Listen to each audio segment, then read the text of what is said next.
Linear function क्या होता है? जिसका अगर ग्राफ बनाओ तो मुझे एक लाइन दिखती है, तो वही लीनियर फंक्शन हो जाता है। इसकी यूजुअली जो इक्वेशन होती है y is equal to m x plus c format होता है। वैसे स्ट्रेट लाइन की इक्वेशन आपने पढ़ी होगी, a x plus b y plus c is equal to 0। उसी को आप रीअरेंज करके इस फॉर्मेट में ला सकते हो, या आ तो जाएगी ही। यहाँ पर ये जो m होता है वो होता है स्लोप। स्लोप को पहले समझते हैं, उसकी फील लेते हैं। अगर लाइन एकदम ऐसे है फ्लैट, है ना, तो मैं बोलूँगा उसका स्लोप 0 है। लाइन को मैं उठाता चलूँ इस तरीके से, जैसे जैसे उठाता जाता हूँ उसका स्लोप बढ़ता जाता है। 0 से बढ़ेगा बढ़ेगा बढ़ेगा बढ़ेगा, जब एंगल 45 डिग्री है तो उस वक्त स्लोप होता है 1। और बढ़ेगा बढ़ेगा बढ़ेगा बढ़ेगा बढ़ेगा, जब एंगल 90 डिग्री हो गया तो उस वक्त स्लोप हो जाता है इनफाइनाइट या नॉट डिफाइंड। और बढ़ेगा बढ़ेगा, अरे बढ़ेगा नहीं। अब देखो वो तो लाइन है, लाइन में ऐसे एरो तो बना नहीं हुआ है कि इस तरफ ही देखना है। अगर यहाँ से स्लोप बढ़ते बढ़ते ऐसे दूसरे डायरेक्शन में ज़्यादा बढ़ गया तो उसकी जगह अब हम ऐसे में काउंट करेंगे, तो हम देखते हैं कि ऐसे स्लोप बढ़ते बढ़ते ऐसे नहीं हुआ है, बल्कि हम बोलेंगे स्लोप तो ऐसे कम हुआ है। तो उस केस में हमारा स्लोप नेगेटिव वैल्यूज आने लग जाती है। और इस तरीके से स्लोप की फील आपको लेनी चाहिए। स्लोप की वैल्यू क्या होती है, स्लोप का मतलब क्या होता है? देखो, स्लोप का मतलब होता है अगर मैंने एक्स में थोड़ा सा चेंज किया तो इसके करस्पॉन्डिंग मुझे वाई में कितना चेंज देखने को मिला। देखो, एक्स में मैंने इतना चेंज किया, वाई में कितना चेंज आ गया। तो मान लो यहाँ पर मेरे पास इनिशियल x1 था, उसके करस्पॉन्डिंग मुझे वैल्यू मिलती थी y1। यहाँ से मैंने x की वैल्यू थोड़ी सी बढ़ाई और मैं यहाँ पर आ गया हूँ। अब ये वैल्यू है मेरी x2 इस तरीके से, और यहाँ पर मुझे y की कुछ वैल्यू मिलती है जो है y2।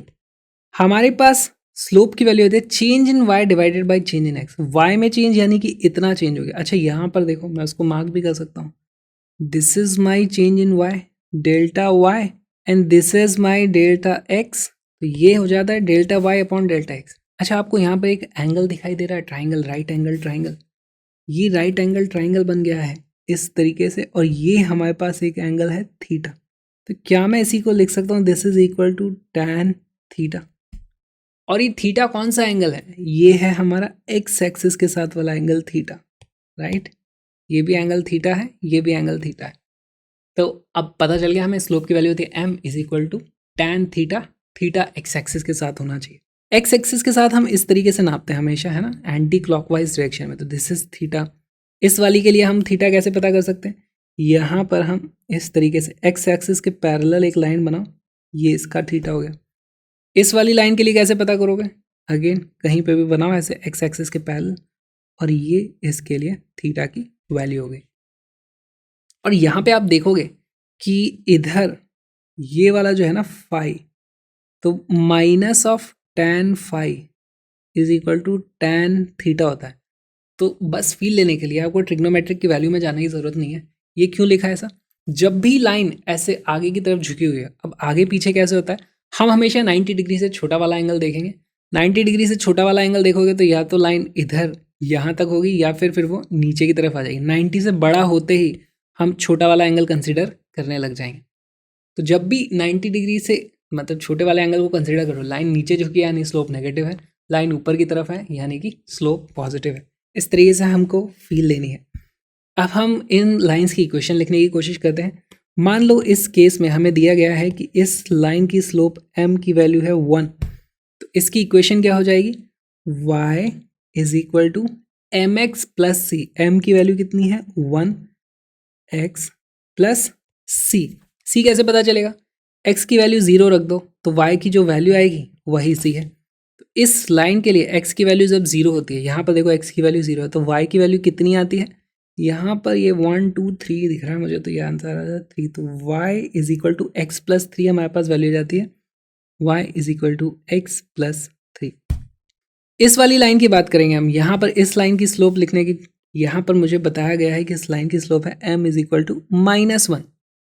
इस लाइन की स्लोप इक्वेशन हो जाएगी y is equal to m x, m की वैल्यू है y is equal to m x plus c, m की वैल्यू है -1x प्लस सी। सी कैसे पता करोगे? यहाँ पर देखो x की वैल्यू 0 रख दो तो y की जो वैल्यू होती है वही सी होता है। x की वैल्यू 0 पर y की वैल्यू आती है -1, तो ये आ जाएगा -1। तो यहाँ पे इक्वेशन हो जाएगी y is equal to -x -1। बहुत सिंपल, इस तरीके से हम इक्वेशंस कुछ लिखते हैं। अब देखते हैं क्वाड्रेटिक फंक्शन क्या होता है। लीनियर फंक्शन तो बहुत समझ में आ गया, वीडियो देख के मज़ा आया तो लीनियर फंक्शन की तरह अपने लव को लीनियरली बढ़ाइए, क्रैशअप को सपोर्ट करिए ताकि सभी तक हम एब्सोल्युटली फ्री एजुकेशन पहुंचा पाएँ, वर्ल्ड क्लास एजुकेशन सब तक पहुंचा पाएँ। उसके लिए आपको करना क्या है, इस QR कोड को स्कैन करो, किसी भी UPI ऐप से डोनेट करो, क्रैशअप@UPI पर भी डोनेट कर सकते हैं और मिलकर दुनिया बनाते कैसी जहाँ पे सबको अच्छी एजुकेशन एब्सोल्युटली फ्री में मिल सके। तो सब्सक्राइब करो।